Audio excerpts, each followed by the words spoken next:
A tree that struggled through the year AD 536 left behind a ring so thin that, centuries later, it almost vanished into the wood. Hidden inside that narrow line is the first clue to a mystery no one living at the time could solve. The spring should have brought warmth. Instead, daylight seemed strangely weak. Farmers waited for fields to wake beneath a pale sun that climbed into the sky but never appeared to shine with its usual strength. Shadows lost their sharpness. The air remained stubbornly cold. Seeds lingered in the ground. Across distant lands, people could see that something was wrong, yet no messenger could ride far enough to discover the cause. The answer may have begun thousands of kilometers away, beyond horizons they would never cross. No chronicle could explain the sky. The earth could. Long after the voices of those witnesses had faded, forests preserved their difficult year inside wood. Ice buried in Greenland and Antarctica trapped tiny particles of volcanic sulfur. Layers of ash settled into lakes. Sediments recorded changing vegetation. Archaeological sites revealed villages that emptied, fields that fell silent, and landscapes people once depended upon before moving somewhere else. Each clue survived alone. Only recently have they begun to form one story. Not because AD 536 was unique, but because it appears to belong to a much older pattern. Again and again, the familiar world shifted beneath human feet. Temperatures changed. Rainfall failed or returned in unexpected ways. Rivers altered course. Hunting grounds disappeared. Harvests faltered. Trade weakened. Political systems strained. Some communities endured by adapting. Others scattered so completely that only fragments of their lives remained beneath the soil. Yet no shared human memory connects these upheavals. There is no single ancient book describing 5 great catastrophes that reshaped the course of civilization. Instead, the evidence lies divided between tree rings, volcanic ash, lake sediments, abandoned settlements, pollen buried beneath marshes, and the silent testimony of stone foundations whose builders never left written explanations. That absence is the real mystery. How could events large enough to transform entire regions vanish from human memory while remaining visible in the landscape itself? And when such catastrophes are said to have reset civilization, what actually vanished, humanity itself, or the systems through which people had organized their world? To follow that question, we must leave the written world behind. Past kingdoms. Past cities. Past farming villages. Past even the oldest surviving myths. We arrive nearly 74,000 years ago, beside a vast volcanic system in what is now northern Sumatra. The ground gave little warning of the scale of what was building below. Lake Toba occupies the remains of one of Earth's largest known volcanic eruptions. Around 74,000 years ago, pressure that had accumulated beneath the crust was released with extraordinary violence. Vast quantities of ash and volcanic gases were blasted high into the atmosphere. The landscape surrounding the volcano was transformed beyond recognition, while ash traveled across enormous distances, eventually settling over much of South Asia and beyond. Anyone living near the eruption would not have experienced it as a geological event. It would have been the end of their world. Forests disappeared beneath ash. Rivers changed. Familiar paths vanished. The sound alone may have carried farther than any human voice had ever traveled. Darkness, falling debris, and choking air would have made survival near the volcano almost impossible. Far from the eruption, the experience was different. Ash settled gradually across distant landscapes. Sunlight may have weakened as volcanic particles spread through the atmosphere. Evidence suggests the eruption affected climate, although the extent and duration remain actively debated. Vegetation changed in some regions. Animal populations may have shifted as ecosystems adjusted. Communities already living close to the limits of survival would have faced new uncertainty in finding food and fresh water. For years, one powerful idea dominated discussions about Toba. According to the volcanic winter hypothesis, the eruption triggered severe global cooling that reduced humanity to a tiny surviving population, creating a genetic bottleneck from which all modern people later descended. It was a dramatic explanation. Perhaps too dramatic. As more evidence emerged, the picture became more complicated.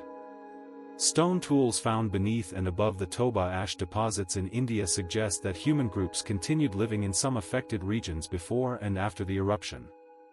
Archaeological sites in southern Africa also point toward continuity rather than complete collapse. Genetic evidence still indicates ancient population bottlenecks somewhere in humanity's distant past, but whether Toba alone caused them remains uncertain. The catastrophe was real. Its exact human consequences remain one of prehistory's most enduring debates. That uncertainty reveals something easily overlooked. Human survival and cultural survival are not the same thing. A small hunting community could endure while losing generations of accumulated knowledge. Elders who remembered distant water sources, seasonal animal movements, edible plants, or dangerous landscapes carried information that existed nowhere except in memory. If enough voices disappeared, entire traditions vanished with them. No library burned. There were no libraries. Knowledge traveled inside people. When people were lost, worlds disappeared without leaving broken monuments behind. That is one reason the archaeological record can appear deceptively quiet. Stone tools survive. Ash survives. Bones survive. Songs do not. Stories do not. Rituals rarely fossilize. A way of understanding the landscape can vanish completely while leaving only a campsite and a scatter of worked stone. The farther we travel into prehistory, the less we hear human voices directly. Instead, we learn to listen through traces. Thousands of years passed. Ice sheets that had covered enormous parts of the northern hemisphere slowly retreated. Rivers expanded. New valleys emerged. Coastlines shifted as melting glaciers returned water to the oceans. Plants advanced into newly exposed ground. Animals followed changing vegetation across continents. For countless generations, the world seemed to be warming toward greater abundance. Then the trend reversed. Around 12,900 years ago, temperatures across much of the northern hemisphere dropped sharply. Conditions associated with the younger Dryas returned parts of the world to colder climates for more than 1,000 years before warming resumed. The change did not happen everywhere in exactly the same way. Regional experiences differed, and the climate system itself was remarkably complex. Yet for many human communities, familiar patterns suddenly became unreliable. A hunter standing on an open plain would not have measured global temperature. He would have noticed something more immediate. The animals no longer arrived when expected. Grasslands shifted. Shrubs replaced plants that had fed migrating herds. Rivers behaved differently. Wetlands expanded in one place and disappeared in another. Routes remembered across generations became less dependable. Mobility had always been a strength for hunter-gatherers. Now it became a necessity again.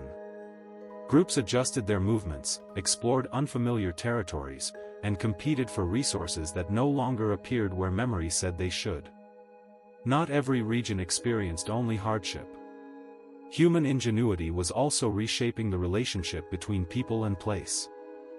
In parts of Southwest Asia, communities increasingly returned to the same favorable locations. Rich stands of wild cereals, dependable water sources, and repeated seasonal gatherings encouraged longer occupations. Some settlements became more substantial. Shared labor produced communal structures. Social ties deepened. Dependence was growing alongside opportunity. Places mattered more than before. Leaving them became harder. Evidence from sites such as Göbekli Tepe reminds us that remarkably complex social and ceremonial life could exist long before cities or writing. Massive carved stone pillars did not require kings, bureaucracies, or formal states. They required organization, shared purpose, and tradition strong enough to bring people together. Exactly how these developments related to Younger Dryas conditions remains debated. Some researchers argue that climatic stress encouraged greater cooperation and experimentation. Others caution that local histories varied too much for one explanation to fit every region. Another idea has attracted enormous public attention. The Younger Dryas impact hypothesis proposes that fragments of a comet or asteroid struck Earth or exploded in the atmosphere, triggering widespread environmental disruption. It remains controversial. While some researchers argue that certain geological markers support such an event, many others conclude that the available evidence does not demonstrate an impact and that the climatic changes can be explained without it. The debate itself reveals something important. The evidence preserves consequences more clearly than causes. Climate shifted. Human societies changed. Exactly how every piece fits together is still being investigated. There is another challenge. Suppose an organized network of seasonal gathering places existed across several landscapes, built largely from wood, earth, woven materials, and shared traditions rather than stone cities. If changing climate scattered those communities, what would survive? Perhaps a few tools. Perhaps animal bones. Perhaps traces of ancient fires. The disappearance of such a system would be extraordinarily difficult to recognize thousands of years later. Complexity does not always leave monumental ruins. Sometimes it survives only as subtle patterns buried beneath later history. As the Younger Dryas finally drew to a close around 11,700 years ago, warming returned with remarkable speed. Forests spread. Rainfall patterns shifted again. Rivers stabilized in many regions. Opportunities multiplied. People responded with one of the greatest transformations in human history. Wild grasses became cultivated fields. Animals that had once been hunted became herds managed close to home. Seasonal camps slowly gave way to permanent settlements. Grain could now be stored. Families invested years of labor in houses that would stand long after one harvest ended. The relationship between people and the land had changed forever. Once people built permanent homes, catastrophe no longer meant only leaving a hunting territory. It meant abandoning an entire world they had built. Morning begins on a roof of hardened clay. Below it, rooms press against one another beneath layers of pale plaster. Walls have been repaired so many times that the hands of several generations seem buried inside them. Baskets of grain rest in cool storage spaces. Goats and sheep are kept nearby. Beyond the last houses, prepared fields lie close enough to reach on foot. Paths connect everything: homes, fields, water, grazing land, and neighboring communities. Families know when rain should arrive, when seed must enter the soil, and how much grain must remain untouched until the next harvest. The future is uncertain, but it is no longer unimaginable. It has a rhythm. Then the rain arrives late. Not disastrously late. Only late enough to be noticed. The spring still flows, though its edges have pulled inward. Familiar plants become harder to find. A cold season lingers strangely. Stored grain is opened more carefully because the next harvest may come later than expected. At first, each change has a separate explanation. A poor year. Damaged seed. An unusual winter. The rain will return. The spring will recover. But another season passes, and the old rhythm does not fully return. Animals are driven farther from the settlement. The path to pasture lengthens, taking herders beyond ground they once knew well. Grain that might have been eaten freely must now be divided between present hunger and the uncertain months ahead. Some neighbors leave for part of the year. Others delay repairs, unwilling to spend labor on walls they may soon abandon. A house that should have received another layer of plaster remains dark and empty. Its storage space has been cleared, but its roof still casts a shadow across the room. No one can yet know whether leaving would be safer than remaining. To stay is to trust the spring and the old seasons. To leave is to surrender fields already prepared, walls already built, and relationships that made difficult years survivable. They did not see a climate event. They saw food that needed to last longer. The cause lay far beyond anything they could have imagined. Around 6200 BC, vast glacial lakes still stood beside the shrinking Laurentide ice sheet in North America. They were remnants of a colder world, held back by ice and unstable natural barriers. Then enormous quantities of fresh water escaped toward the North Atlantic. The flood entered an ocean system that carried heat across immense distances. It appears to have weakened or disrupted part of that circulation. Temperatures fell rapidly in the North Atlantic region, while rainfall patterns changed across parts of Europe, Southwest Asia, the Eastern Mediterranean, and North Africa. Water released on one side of the world altered the seasons on another. No farmer knew that a distant ice sheet was collapsing. No one could see fresh water spreading through the ocean. Yet its effects may have reached fields, springs, forests, and grazing land thousands of kilometers away. The event began abruptly by the standards of climate history. Its strongest phase lasted perhaps a little more than a century, while broader effects may have continued for roughly 1 to 2 centuries. For a landscape, that is brief. For a human life, it is everything. A child could be born after the seasons changed and grow old without ever knowing the climate remembered by grandparents.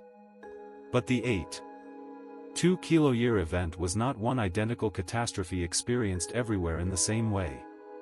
In parts of Europe, cooling may have shortened growing seasons and changed forests. Communities near rivers and coasts could rely more heavily on fishing or wild resources. Elsewhere, people widened the range of plants and animals they used or moved more often when local food became uncertain. In parts of Southwest Asia and the Eastern Mediterranean, the crisis may have arrived less as cold than as unreliable moisture. Rainfall shifted. Springs weakened. Harvests became harder to predict. A planted field could not follow the rain.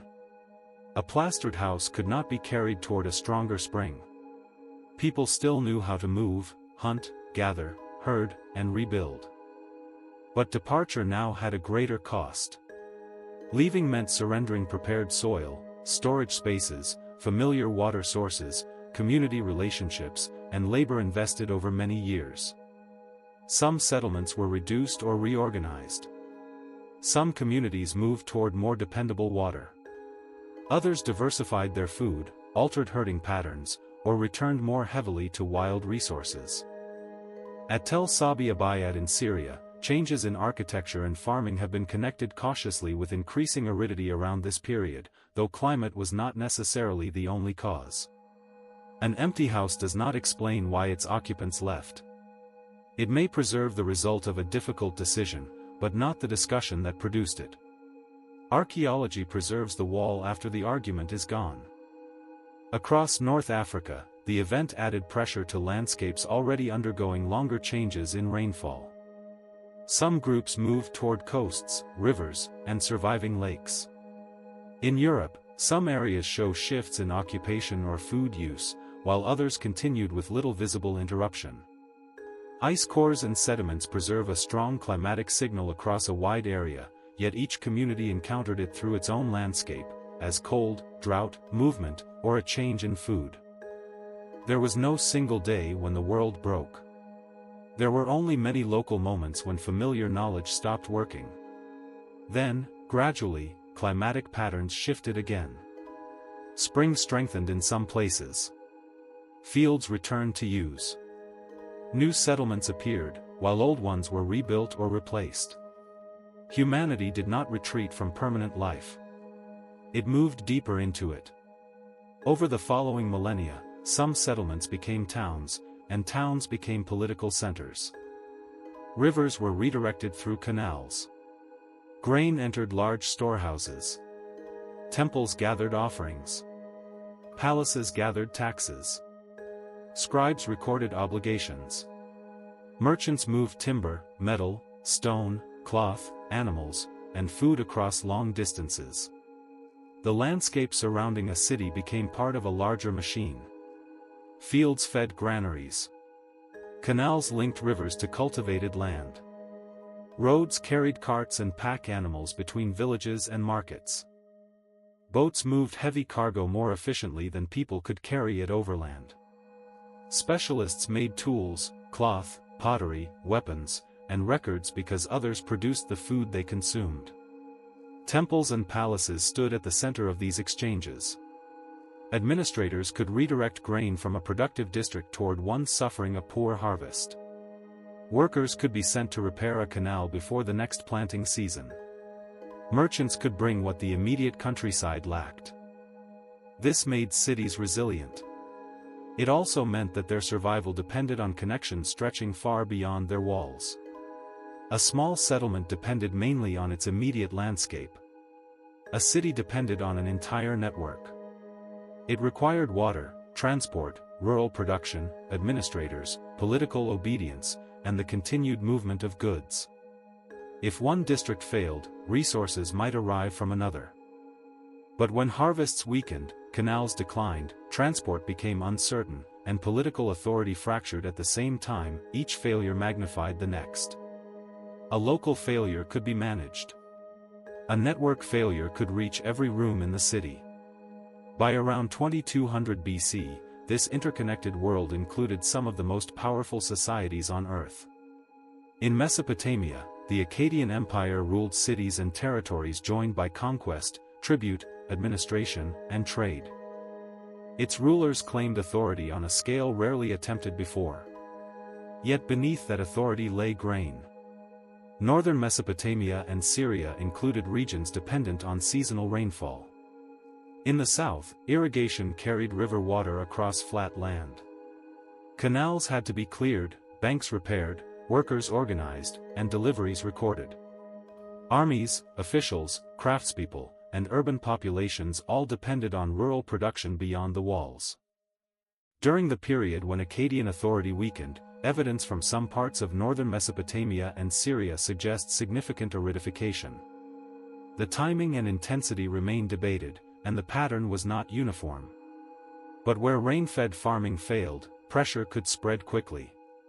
Farmers facing unreliable rainfall produced less grain. Herders traveled farther for pasture. Some settlements were reduced or abandoned, and populations moved toward river valleys and more dependable water. Sections of canal could expose mud. Workers might continue clearing silt from channels carrying less water than before. Boats and caravans arrived with reduced supplies, while officials measured grain more carefully because every missing basket affected the people and institutions depending on it. A rural shortage did not remain rural for long. It weakened tribute, reduced what could be stored, and made it harder to provision cities or sustain armies. Commands sent from a palace still carried the language of authority, but their power depended on labor, transport, and food reaching the places where they were needed. Officials continued to count what remained. The records might continue. The physical world beneath them did not have to obey. Akkadian power was already strained. The empire had expanded rapidly across territories with different traditions and interests. Rebellions, warfare, succession problems, and the difficulty of controlling distant lands weakened the center. Mobile groups placed pressure on settled regions and borders. Armies needed food just as the state's ability to collect it may have been declining. Climate was not a single blow that shattered Akkad. It was pressure applied to a structure already carrying enormous weight. A city wall could remain solid while the system around it fractured. The gates still stood. Officials could still write the ruler's name. But if fields failed, villages emptied, and tribute no longer arrived, political authority became increasingly difficult to enforce. Akkadian control eventually collapsed. Mesopotamian society did not. Farmers continued where they could. Administrators served new rulers. Craftspeople carried their skills elsewhere. Cities changed allegiance, recovered, or rose again under different political systems. An empire had fallen. A civilization had transformed. To the west, Egypt appeared protected by a river whose annual flood gave order to life. The Nile supported agriculture, taxation, settlement, royal authority, and monumental construction. Its rising waters renewed fields and shaped the agricultural year. The state measured land, gathered produce, and organized labor. But the Nile depended on rainfall far beyond Egypt. If those distant systems changed, the consequences could reach the kingdom without a cloud disappearing above the pyramids. Evidence suggests that low or irregular floods may have contributed to stress near the end of the Old Kingdom. Reduced harvests placed pressure on provincial communities and made royal demands harder to meet. Regional leaders gained greater control over local resources as central authority weakened. Dynastic problems, administrative strain, and political rivalry also mattered. Provincial elites became more powerful, and the kingdom fragmented during the First Intermediate Period. No single drought simply ended the Old Kingdom. Environmental stress may have weakened the material foundation of royal order, but the form of collapse depended on Egypt's own political structure. A king could command labor, collect taxes, and claim divine authority. He could not raise the Nile by decree. Later Egyptian writings describe hunger and disorder, but they cannot be treated automatically as eyewitness accounts of one precisely dated catastrophe. Literary tradition, memory, and political symbolism shaped those texts. What remains clear is that central authority declined while regional power grew. The form of crisis was Egyptian because the system under pressure was Egyptian. Farther east, another urban world was changing. The Indus civilization linked major cities, smaller settlements, farming communities, and trading networks across an immense area. Shared weights, seals, ceramics, and building traditions connected places separated by great distances. Its cities contained ordered streets, drainage systems, wells, brick houses, and workshops. Their populations depended on complex river systems, seasonal floods, winter rainfall in some regions, and the summer monsoon in others. But the Indus world did not collapse suddenly in 2200 BC. Its mature urban phase continued for centuries, and its transformation unfolded gradually. Climatic pressures near the 4.2 kilo-year period may have contributed, but the timing and strength of monsoon changes varied, and river behavior changed over long periods. Channels migrated. Some waterways became less dependable.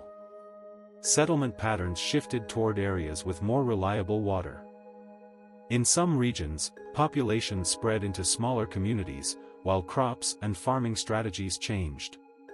Over time, the great urban centers lost importance. A street could remain after the market it served had disappeared. A drain could outlast the households that once maintained it. A workshop could fall silent while knowledge traveled with the people who left. This was not a civilization vanishing into empty air. It was urban life losing its former shape. Communities continued farming, trading, making goods, and transmitting parts of their culture elsewhere. The city had not been the people. It had been one way the people were organized. That distinction changes how collapse must be understood. A palace can lose authority while villages survive. A city can shrink while knowledge moves with departing inhabitants. A dynasty can end while most people continue living under different rulers. The 4.2 kilo-year event has often been described as a single global megadrought that destroyed several early civilizations at once. The evidence is less simple. Some regions experienced severe drying. Others show weaker, later, or different changes. Climate interacted with political conflict, warfare, inequality, administrative weakness, changing rivers, disrupted trade, and the vulnerabilities built into each society. It did not destroy every state through one universal mechanism. It changed the conditions in which every other problem had to be solved. In Mesopotamia, farmers watched the rain and officials watched grain supplies. In Egypt, administrators watched the Nile. In the Indus world, communities watched rivers, floods, and monsoon skies. Each experienced a local crisis because each depended on a different part of the climate system. By this time, people possessed writing. Their societies recorded victories, royal succession, taxes, grain, offerings, laws, construction, land, and political obligations. Yet writing did not reveal the climatic systems changing their world. A tablet could preserve a shortage without explaining why rainfall had failed across a distant region. A record could show that a delivery had diminished, that a district had rebelled, or that a dynasty had fallen. It preserved the consequence people could see, not the distant chain of environmental changes behind it. A royal inscription could describe rebellion or disorder without identifying the environmental pressure beneath it. States recorded events through the language of power. A fallen dynasty became a story of failed rulers. A rebellion became a story of disobedience. A shortage became a problem of distribution, taxation, or divine favor. Later generations remembered kings, wars, and political collapse more easily than changing rainfall, weakening rivers, or distant shifts in the atmosphere. Humanity had gained cities, archives, and written memory. It had not gained an explanation for why the system supporting those cities could fail. The next catastrophe would happen in a world of chronicles, empires, churches, courts, merchants, and written witnesses. This time, people would record the darkened sun. But they still would not understand what had happened. In AD 536, daylight still came. But it no longer behaved like daylight. The sun rose above the Mediterranean, yet its light seemed weak and colorless, as though the sky had placed a veil between the world and its source of warmth. Shadows lost their sharp edges. The familiar brilliance of noon failed to arrive. Procopius, writing about the wars of the Eastern Roman Empire, described the sun giving light without its usual brightness. His words were not a scientific measurement, and they did not tell him what had happened. They preserved something more immediate, the appearance of a world in which the sun itself seemed altered. Other records from distant regions speak of cold, unusual weather, damaged crops, and shortage. They do not all describe the same conditions, and some were written later. Yet together they point toward a disturbance that crossed borders no army could defend. The witnesses saw the consequence. They could not see the cause. The nearly invisible tree ring introduced at the beginning of this story was growing at the same time. In many regions, trees formed exceptionally narrow rings around AD 536, evidence that the growing season had become suddenly hostile. In polar ice, layers from this period preserve volcanic sulfate deposited from the atmosphere. The darkened sun had not weakened. Something had come between it and the earth. A major volcanic eruption, or possibly a closely connected sequence of eruptions, had sent sulfur-rich gases high into the atmosphere. The exact volcano responsible for the first shock remains uncertain. Near the eruption, ordinary ash would have fallen from the sky. But ash alone did not need to cover the planet. The greater climatic danger formed far above the weather. In the stratosphere, sulfur compounds became tiny reflective aerosols. They scattered part of the incoming sunlight back toward space, reducing the energy reaching the surface and disturbing temperature and rainfall across vast distances. To those below, the mechanism was invisible. All they could see was the pale sun. Then the seasons began to fail. Crops developed more slowly beneath weakened warmth. Frost could arrive when young plants were most vulnerable. A field might remain green yet produce far less grain than expected. In some places, cold and altered rainfall damaged harvests. Elsewhere, the effect was weaker or took a different form. A bad harvest did not become a catastrophe immediately. The danger appeared in storage rooms. Grain that should have lasted until the next harvest was measured more carefully. Seed set aside for planting became difficult to protect when people were already hungry. Livestock faced reduced fodder, and animals sold or slaughtered during shortage could not be replaced in a single season. Ships still entered ports. Carts still traveled roads. Officials still recorded taxes and deliveries. But some arrived carrying less. A community could endure one poor year if reserves survived, if trade partners still had food, or if the next harvest returned to normal. The old system depended on tomorrow repairing the damage of today. Then came another eruption. Ice cores preserve evidence of a second major volcanic event around AD 540. Its source, like that of the earlier eruption, remains debated. But the climatic meaning is clearer.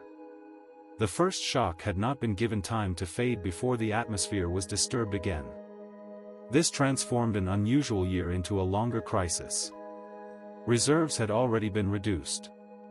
Some seed grain may have been consumed. Herds weakened during poor seasons could take years to recover. Roads and ships could not solve shortage when the regions supplying them were also under pressure. Governments attempting to move food had fewer surpluses to command.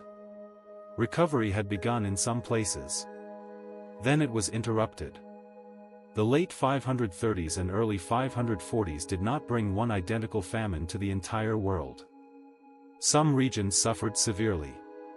Others experienced shorter or weaker disruption. But across many landscapes, repeated cold years and unstable harvests created a form of pressure more dangerous than one sudden disaster. People could rebuild after a storm. It was harder to rebuild when the seasons themselves could no longer be trusted. Nowhere is this tension more visible than in the Mediterranean world of the Emperor Justinian. His empire possessed cities, courts, laws, ports, tax systems, armies, granaries, and roads. Constantinople depended on food arriving through networks extending far beyond its walls. Grain crossed seas. Soldiers crossed frontiers. Taxes moved toward the center. Orders moved outward. It was an imperial machine built to gather distant resources and place them wherever power required. It was also expensive. Justinian's government fought wars, maintained armies, supported major cities, and demanded revenue from provincial populations. Military ambition depended on ships, animals, labor, and food moving reliably through the empire. The climatic shocks did not suddenly destroy this system. The empire continued to govern, fight, tax, build, and negotiate. Yet cold years and weaker harvests could increase the burden carried by every part of it. A provincial shortage reduced the grain available for local households and imperial collection. Tax demands became harder to meet when harvests declined. Armies still required supplies. Cities still needed bread. Merchants could redirect goods, but they could not create grain that had never grown. Administrative orders remained precise. The material world became less cooperative. The Sasanian Empire and societies beyond the Roman frontier faced their own political, military, and environmental pressures. Trade and warfare connected these regions, but no single consequence spread evenly through them. Climate entered each society through the systems that society already possessed. Then, in AD 541, a different catastrophe appeared. The first great wave of what is known as the Justinianic plague reached parts of the Mediterranean world. The disease was caused by the bacterium Yersinia pestis. The volcanic eruptions did not create it. Nor can the pandemic be explained by one simple chain in which colder weather automatically produced plague. Climate, ecology, rodents, fleas, trade, war, migration, and urban concentration may all have shaped the conditions of transmission, but the precise connections remain debated. What mattered to those living through the period was the timing. The disease entered a world already placed under years of pressure. The same connections that gave an empire strength now carried another danger. Ships transported grain, soldiers, officials, merchants, animals, and cargo between ports. Roads joined markets and military centers. Large cities gathered people from across wide regions. These routes allowed the state to function. They also allowed disease to travel. The plague did not affect every place equally, and modern estimates of its total mortality remain uncertain. But where it spread heavily, it removed workers from fields and workshops, reduced tax revenues, interrupted trade, strained armies, and weakened the ability of institutions to respond to other problems. Fields could remain uncultivated because labor was missing. Cargo could wait because crews were reduced. Authorities could issue demands that fewer people were able to fulfill. The crisis was no longer only atmospheric. It was agricultural, political, economic, and biological. Each pressure entered through a different door, but all arrived inside the same connected world. Beyond the Mediterranean, the evidence widens and becomes less complete. Tree rings from parts of northern and western Europe reveal severe cold and weak growth during the 6th century. Some written traditions in Europe and Asia record unusual frost, snowfall, poor harvests, shortage, or famine. Changes in rainfall and monsoon behavior may have affected regions far from the volcanic source. Where chronicles survive, they preserve brief glimpses. Where writing is absent, ice, trees, sediments, and archaeology must carry the memory. But geographical scale does not mean identical experience. A cold summer in one region could become a failed crop. In another, altered rainfall mattered more. Some communities possess storage, diverse food sources, or access to trade. Others depended on one harvest arriving at the expected time. The eruptions created a broad climatic disturbance. Human vulnerability remained local. The years beginning in 536 became part of a longer period sometimes called the Late Antique Little Ice Age. The term refers to cooler conditions beginning in the 6th century, associated with several volcanic eruptions and possibly prolonged by interactions within the climate system. It was not one uninterrupted volcanic winter, and neither its intensity nor its timing was uniform. Scholars still debate its boundaries and its importance in particular historical transformations. Still, the eruptions of 536 and 540 were exceptional shocks within that wider instability. A later 6th century eruption may have added further pressure, but the central damage had already been done. The world had been struck, given little time to recover, and struck again. Yet civilization did not end. This survival did not come through one great act of resistance. It appeared in thousands of smaller adjustments. Where grain remained in storage, it was distributed or guarded. Some authorities redirected supplies or reduced demands when they could. Farmers changed planting decisions, relied on different crops, or left land that had become less dependable. People moved toward towns, valleys, coasts, or regions offering better security. Long-distance trade contracted in some places, while local exchange became more important. A village unable to rely on a distant market might depend more heavily on neighboring communities. Institutions survived by becoming smaller, poorer, or more regional. Some routes closed and later reopened. Some cities declined but remained inhabited. Some political borders changed while languages, beliefs, legal traditions, crafts, and administrative knowledge continued beneath new rulers. Survival was unequal. Communities with reserves, diversified food, political protection, or access to transport possessed advantages others lacked. Adaptation was not effortless, and recovery did not restore what had existed before. It created a different world from the fragments that remained. Only now can the 5 catastrophes be seen together. Toba struck a humanity living in small, mobile populations. The Younger Dryas disrupted a world already experimenting with new relationships to plants, animals, and place. The 8. 2-kilo-year event tested permanent settlements tied to fields, houses, springs, and stored food. The 4. 2-kilo-year event placed pressure on cities and territorial states whose survival depended on canals, harvests, trade, taxation, and political control. AD 536 struck literate empires connected by roads, ports, law, war, religion, and administration. As human systems became more complex, catastrophe did not become less dangerous. It changed its path. A mobile group could lose a landscape. A farming settlement could lose the seasonal pattern supporting its fields. A city could lose the network feeding it. An empire could preserve written commands while losing the material capacity to carry them out. But none of these worlds existed as one structure shared by all humanity. There was no single center whose destruction could end civilization everywhere. That is why these events were both devastating and incomplete. They destroyed particular ways of organizing life.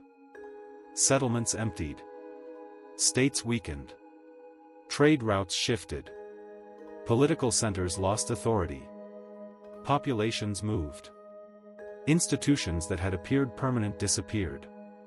But people carried fragments away. Seeds and farming knowledge. Tools and techniques. Languages, beliefs, stories, and social ties. Memories of roads, rivers, seasons, and places where survival remained possible. Civilization survived because it was scattered across many communities, each preserving something the others might lose. And yet the catastrophes themselves faded from broad memory.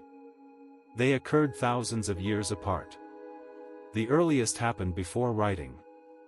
Oral traditions could preserve fear, cold, flood, hunger, or migration, but reshape them into local stories whose original setting became impossible to recover with certainty.